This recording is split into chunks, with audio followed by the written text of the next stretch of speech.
Vamos falar um pouquinho das protozooses. Protozooses, para quem não sabe, são doenças causadas por protozoários. Vamos começar falando pela amebíase ou disenteria amebiana. Essa amebíase é causada pela Entamoeba stolística, que é um parasita intestinal, que todo organismo que causa uma doença nós chamamos de agente etiológico. Então, o agente etiológico da disenteria amebiana ou da amebíase é a Entamoeba stolística, que é um tipo de ameba. A transmissão é através da ingestão de alimentos contaminados por cisto ou também através da água contaminada. Os sintomas da amebíase e a disenteria: a anemia, ulcerações, que é a formação de úlceras aí na parede intestinal, que são feridas, necroses hepáticas, pulmonares e cerebrais. Não vai dar uma simples dor de barriga, mas pode causar problemas tanto no fígado, nos pulmões, quanto no cérebro. Então é muito importante tomar cuidado aí com essa Entamoeba stolística. Como que é feito aí para evitar o processo chamado de profilaxia? O saneamento básico, principalmente, questão aí do aterro sanitário e também do esgoto, né? Ter o esgoto, o tratamento do esgoto. A higiene pessoal é muito importante, o banho, tomar cuidados necessários aí, e os cuidados com a água e com os alimentos, isso é importante. Aqui mostrando como que acontece o ciclo, é um ciclo oral fecal, ou seja, ele vai entrar através da boca, através da água contaminada ou de alimentos contaminados, que ocorrendo então a ingestão dos cistos de ameba. No interior do intestino vai ocorrer a liberação das amebas aí no intestino, e aí ocorre um processo, uma forma vegetativas, né, que se multiplicam e lesam os vasos sanguíneos intestinal, causando feridas no intestino, e depois ocorre a formação da ameba, que essa ameba aqui já vai se alimentar das hemácias aqui que foram ingeridas, tá, causando aí as feridas. E no final ocorre a formação do cisto. A formação do cisto nada mais é da formação de uma parede ao redor da célula, formando uma estrutura de sobrevivência e difícil, né? Ela vai sobreviver ao meio com facilidade e vai sair juntamente com as fezes aí, com a eliminação através das fezes, contaminando os rios, o solo, o que pode contaminar a água que a pessoa vai beber, as frutas, as verduras que são irrigadas geralmente do rio, e se nesse rio cai água contaminada aí com esgoto sem tratamento, pode, né, trazer uma grande infestação na população da cidade por amebíase. Agora vamos falar sobre a giardíase, tá? A giardíase vai ser ocasionado pela Giardia lamblia, que também é um parasita intestinal. Olha só, parece que ela está sorrindo, são núcleos, né, dessa célula. Ela tem aqui alguns flagelinhos aqui. Então, o agente etiológico da giardíase é a Giardia lamblia, tá, pessoal? Importante anotar. A transmissão também é através da ingestão de cistos em água e alimentos contaminados, e os sintomas é também a diarreia, a duodenite, né, que são lesões na parede intestinal do duodeno, numa parte do intestino chamado de duodeno, que vai ocasionar muitas cólicas intestinais. E a forma de evitar a profilaxia também é o saneamento básico, a higiene pessoal e os cuidados com a água que você bebe e os alimentos que você utiliza no seu dia a dia. Por isso a importância de, quando comprar frutas e verduras, antes de consumir, lavar bem aí com água e sabão, e também principalmente as folhas, colocar aí numa solução de hipoclorito de sódio para fazer a desinfecção dessas folhagens, como alface, por exemplo. Tá? Então tem que tomar muito cuidado. E a água, se a sua água não é tratada, recomenda-se que ferva essa água antes, né, de colocar na geladeira para fazer a ingestão. Aqui o ciclo da giardíase. Esse ciclo também é oral fecal, ou seja, começa a infecção através da boca, pela ingestão de alimentos contaminados com cisto da giardia ou água contaminada, tá? E aí ocorre a liberação aí dentro do nosso organismo dos trofosóitos, né, que emerge do cisto ativo para se alimentar e se replicar. Então aqui já é a giardia se replicando. esse trofozoito, né, se reproduz assexuadamente por fisão, por ciparidade, divisão binária. Apenas 1/3 das pessoas infectadas vão apresentar os sintomas da giardia e tanto os cistos quanto os trofozoitos aí são encontrados nas fezes das pessoas. Apenas os cistos são capazes de sobreviver fora do corpo do hospedeiro, ficando aí então a deriva na água, no esgoto, e aí quando bebe-se uma água que não foi tratada ou come-se um alimento que está contaminado com esse cisto, ocorre a ingestão desse cisto e a liberação aí da giardia, né, dentro do organismo que sai do cisto. Dentro aqui do nosso corpo nós chamamos de trofozoito, tá? E ele vai se reproduzir assexuadamente por divisão binária, dando origem a inúmeros outros aí trofozoitos ou giardias que vão formar esporos depois, saindo pelas fezes, sendo eliminados pelas fezes e podendo contaminar outras pessoas. Agora vamos falar da leishmaniose ou leishmaniose, né? O agente etiológico da leishmaniose é mais de um. Eu vou ter a leishmania brasiliense, que vai causar uma ferida que é chamada de úlcera de Bauru, e nós vamos ter também a leishmania chagassi, que causa o famoso calazar, ou a leishmania visceral, que é a leishmania interna, dentro das vísceras. A transmissão aqui é feita pela picada da fêmea do mosquito palha, que é o Phlebotomus, e também do gênero Leishmania, tá? Então são dois gêneros aí que podem fazer a transmissão deste agente etiológico, tanto da Leishmania brasiliense quanto da Leishmania chagassi, tá? Então a transmissão sempre vai ser feita através da picada da fêmea. Por que através da picada? A fêmea, ela vai necessitar do sangue humano aí no caso para fazer com que seus ovos amadureçam. Então ela vai ser hematófaga.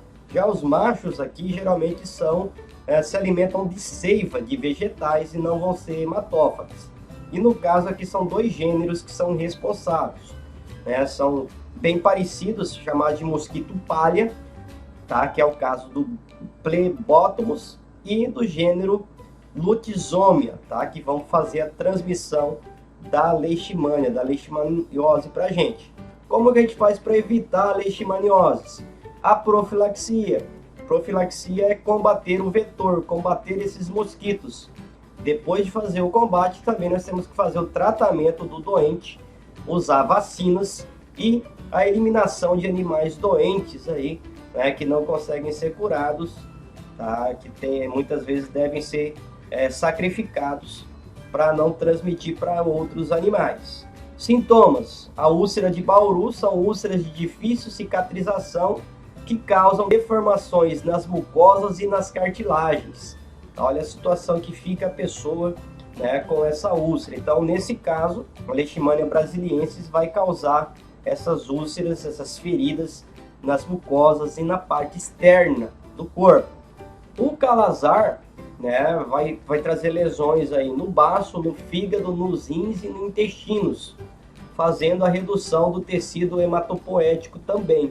Então, no caso do calazar, que é a leishmania visceral, aí que vai ser o caso, né, ele vai atacar a parte interna, as vísceras da pessoa, destruindo elas. Esse é o ciclo da leishmaniose. Então, eu tenho aqui, por exemplo, a fêmea do Phlebotomus, que vem e pica o cão.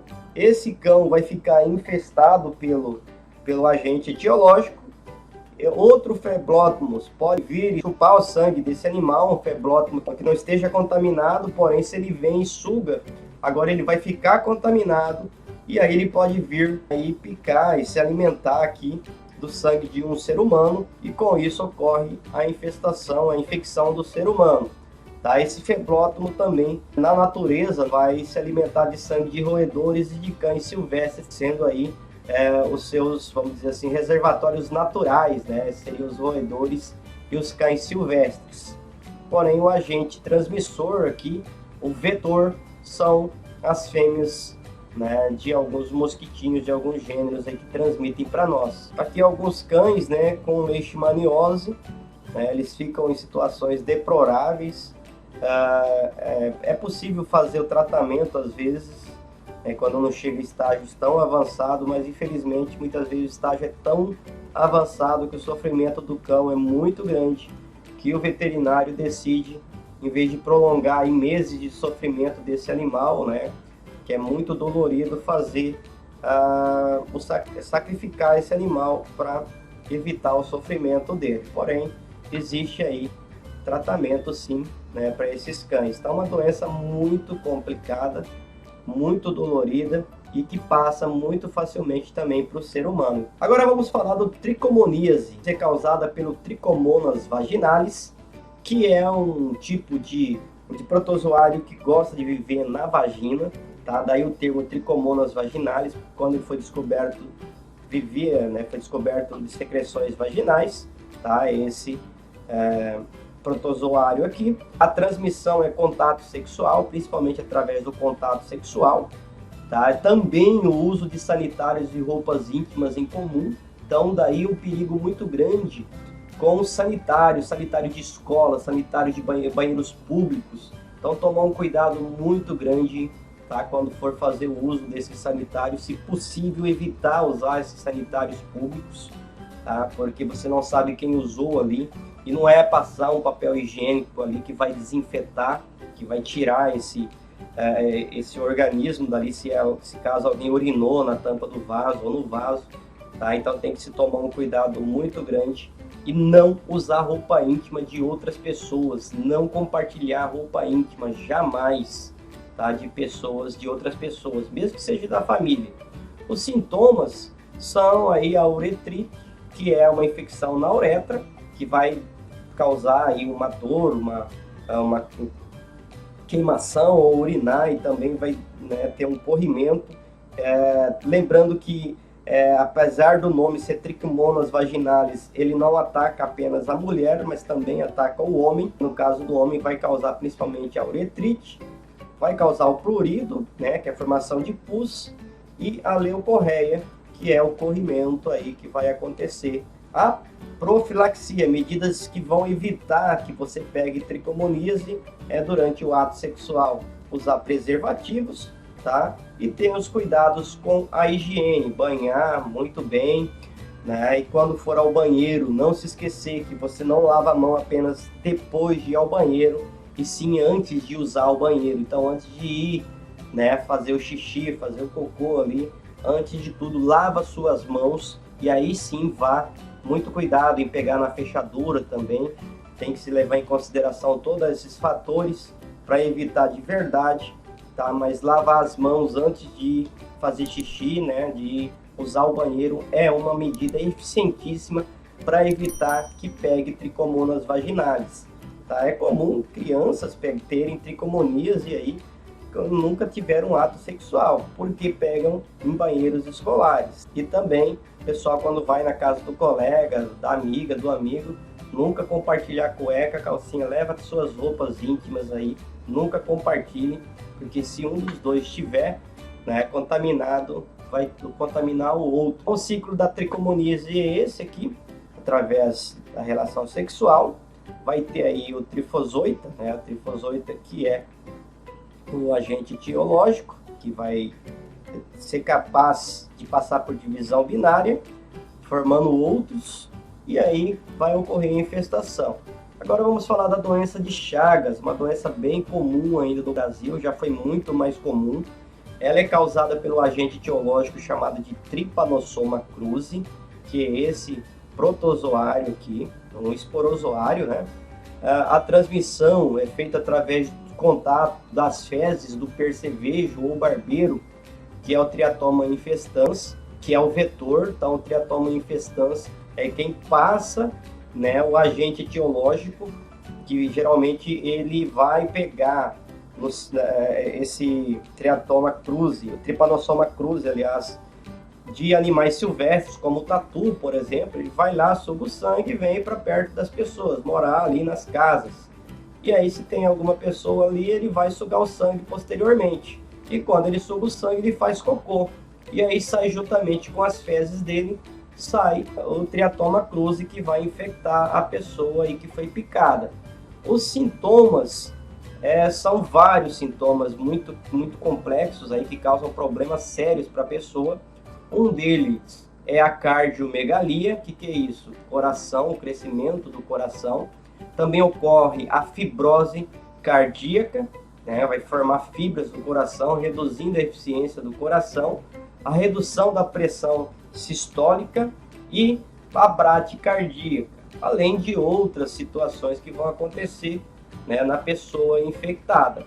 Então é muito complexo, pode acontecer problema no esôfago, atacar o esôfago também, outras estruturas corporais, tá? Mas o que vai levar geralmente à morte mesmo, muito rápido, é a questão do coração.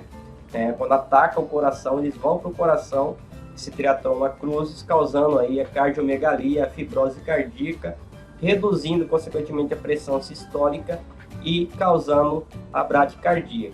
Como que é feita a profilaxia? Nesse caso aqui também é combatendo o vetor, combatendo aí o triatoma infestans, a famosa chupança, né, que o pessoal antigo chamava de chupança ou barbeiro, tá? Como que é feito esse combate? Fazendo a melhoria das moradias, tá? Fazendo o controle da qualidade aí em bancos de sangue também, porque pode ter a transmissão também através do sangue contaminado. Isso quase não acontece mais nos dias atuais, então e tem se reduzido muito também os casos, né? Graças à questão da construção de casas aí que evitam a moradia desse barbeiro. O principal local que ele gosta de madeira, aquelas casas feitas de madeira, casas de pau a pique, né? Era um local ideal para eles viverem. Hoje em dia, com a construção de casas aí feitas a partir de tijolos e cimentos, né, tem evitado muito casos da doença de Chagas. Aqui o ciclo, né? O ciclo é bem complexo. Então, o que acontece? Eu vou ter aqui um triatoma infestans, né? Então, esse inseto pica e defeca, e nele vai conter aí, né, o tripomastigota, tá? Que vai passar a ferida das pessoas, porque quando ele tá sugando, tá de boa, a hora que ele sai, dá uma coceira, aí a pessoa vai coçar o local e esparrama as fezes do barbeiro, contendo aí o agente infeccioso, né? Que são os ovos, que seriam aí como se fossem esporos, ou ovos, ou células de estruturas aí de resistência, que são os tripomastigotas. Estes invadem as células onde vão se transformar aí em amastigotas, formando aqui, né, aqui nesse outro caso, os amastigotas vão se multiplicar dentro das células de forma assexuada, e aí ocorre, né, o que os amastigotas transformam-se em tripomastigotas, e estes destroem a célula saindo para o sangue. Quando acontece isso, os tripanossomas então invadem aí novas células em regiões diferentes do corpo, que invadem e onde se multiplicam como amastigotas novamente, refazendo o ciclo. E aí isso vai ficar, eles vão ficar dentro do corpo da pessoa, tá? No sangue da pessoa ou do outro animal. E aí vai vir aqui o percevejo, né, o triatoma infestans, fazendo a ingestão, né, desses tripomastigotas aí sanguíneos, que vão ser absorvidos aí por novos insetos que vão se alimentar, né, e vão se transformar dentro aí do barbeiro em epimastigotas, e no intestino, no interior do intestino, vão se multiplicar, se transformando aí em tripomastigotas, que vão sair nas fezes da pessoa, né, do animal aqui, do barbeiro, e aí sim, esse tripomastigotas que vão, né, infectar a pessoa e depois se transformar em tripanossomas cruzi, né, adultos, que vão continuar fazendo o seu ciclo vital, destruindo aí os órgãos da pessoa, coração, esôfago, vários órgãos aí que eles vão atacar, órgãos musculares principalmente. Aqui é o Trypanosoma cruzi no plasma sanguíneo, que é a célula sanguínea, aqui a foto dele, né, disponível no sangue, Aqui o percevejo ou barbeiro, que é o Triatoma infestans, que é a espécie, tá? Que transmite, que é o vetor. E as moradias de risco são essas moradias de pau a pique, de barro, né? Que vão ter frestas por onde serve de moradia para esse barbeiro que pode estar infectado e pode sugar o sangue dos moradores, transmitindo o Trypanosoma cruzi, a doença de Chagas.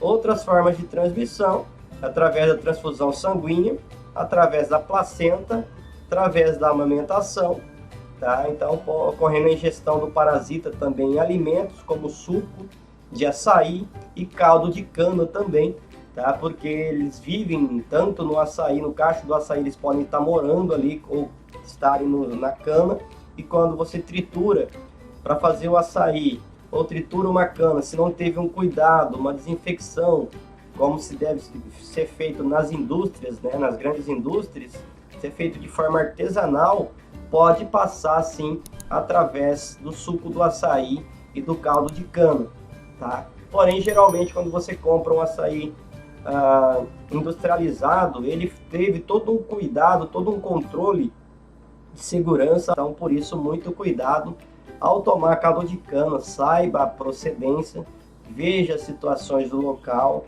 veja como estão ali a cana, se a cana está bem limpa, né? E muito cuidado com a procedência também do açaí que você toma no seu dia a dia. Vamos falar da toxoplasmose. A toxoplasmose tem como agente etiológico, ou seja, agente que causa a doença, o Toxoplasma gondii, tá? Que vai ocasionar a transmissão dele é feita através da ingestão de cistos eliminados pelas fezes de gatos e a ingestão de carnes contaminadas. Os sintomas é cegueira, aborto, distúrbios neurológicos, então são sintomas bem graves. E a forma de evitar a toxoplasmose são cuidados com a manipulação e o destino das fezes de animais domésticos, tá? Então tem que se tomar cuidado, fazer a limpeza e eliminar em locais adequados aí, e ter os locais adequados também, adestrar aí os gatos onde fazer as fezes para que você recolha, e também fazer, né, levar esses animais periodicamente ao veterinário para fazer exames de fezes e ver se eles têm algum parasita e dar um remédio para fazer o controle e evitar que cause, que eles sejam aí os vetores de doenças dentro da sua residência. Não é para você parar de ter o seu gato, isso jamais, o seu cachorro, nada disso. Mas sim ter um cuidado maior, levar eles ao veterinário e pedir para fazer exames e ver se tem, e se tiver, fazer o tratamento. Tendo o seu animal saudável, você não tem perigo nenhum de você ter um gato dentro da sua residência, ele dormir juntamente com você. Porém, para isso ele tem que ter os cuidados necessários, assim como nós devemos ir ao médico. O seu pet também deve ir periodicamente ao médico, ao veterinário, para fazer os exames e os cuidados necessários. Aqui é o ciclo, né, da toxoplasmose, através aí das fezes, que vai, se você jogar aí no aterro, né, no esgoto, né, pode ir também para alimentação através da água, tá? Pode ir numa horta, por exemplo. Então são vários os casos que vão transmitir aí os cistos, né, da toxoplasmose. Inclusive pode ter uma transmissão direta aí, através da placenta, se a mãe, né, estiver portando aí a toxoplasmose durante a gestação. Pode atacar outros animais também, atacar aqui organismos, o sangue, pode ficar disponível no sangue também, a transfusão do sangue. Vamos falar da malária, também vai ter aí agentes etiológicos, vou ter vários aqui, né? 3, o Plasmodium vivax, que vai transmitir aqui o agente causador que vai causar a febre terção benigna, o Plasmodium falciparum, que vai causar a febre terção maligna, e o Plasmodium malarium, que vai causar a febre quartã. Então são 3 espécies do gênero Plasmodium que causa a malária, né? Então são 3 agentes etiológicos e cada um deles vai causar um tipo de febre, um tipo de situação aí,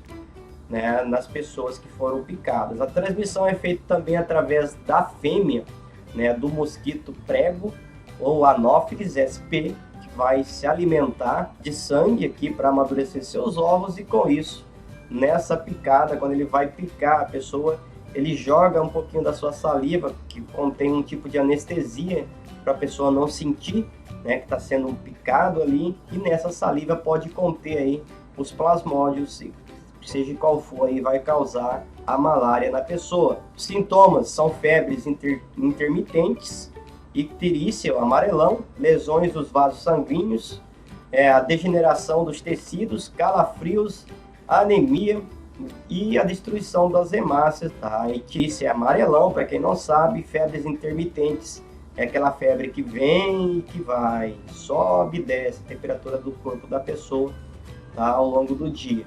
Tá? Então, isso é sintoma aí de malária. Profilaxia e tratamento, o tratamento dos doentes para evitar aí áreas endêmicas e fazer o combate ao vetor também através do uso de inseticidas e telas de proteção aí nas janelas das residências, e tomar os medicamentos antimaláricos, né, que vão fazer o tratamento e destruir aí o agente etiológico dentro do nosso organismo. Então nós vamos ter aqui dois hospedeiros: o hospedeiro definitivo, que é o mosquito, e ele já pode ser gerado já contendo dentro da célula, dentro do zigoto aqui, como vocês vêem na foto. Então ele já pode nascer aqui com o oocisto dentro dos seus tecidos. Tá? Esse oocisto vai dar origem a um esporocisto, e esse esporocisto vai formar os esporozoides aí, que vão ser passados para o agente, para o hospedeiro intermediário, que seria o homem. E aí dentro do homem, né, eu vou ter a liberação aqui desses esporocistos, tá, que vão, né, se alastrar dentro do organismo, aí, atacando as hemácias das pessoas, destruindo as hemácias, causando todos os problemas. Então esse é o ciclo. Então aqui eu tenho a pele do homem, né, vem a fêmea, morde e lança os esporozoides aqui dentro. Tá? Esses esporozoides vão para a corrente sanguínea, para dentro do fígado. Lá no fígado vão infestar as células do fígado, vão se multiplicar, tá? Né, desse estágio são chamados de hepatocistos, vão romper as células, formando o que nós chamamos de merozóitos. Esses merozóitos vão então para as hemácias, infectam as hemácias, onde também se multiplicam, se rompem as hemácias, liberando mais merozóitos aí dentro do organismo, e aí liberando aí células que vão ser absorvidas aí pelos mosquitos aí com a alimentação do sangue, podendo passar aí, né, para outras pessoas. Aqui são as áreas endêmicas, as áreas que mais tem malária no mundo, em verde, tá? Em verde escuro são as áreas de risco mesmo, com muita transmissão de malária. Então a África, quase todo o continente africano tem muita malária, regiões da Índia também, né, ali do Oriente Médio, possui bastante, né, malária, tá? E aqui no Brasil, na América do Sul também, né, no Brasil, grande parte do norte, no Acre, no Amazonas, tem muita incidência de malária, mas aqui para o norte de Mato Grosso, alguns outros estados têm menor quantidade, tá? E outros países também da América do Sul, tá? São áreas endêmicas, né, de malária, ou seja, tem muita malária nessas regiões.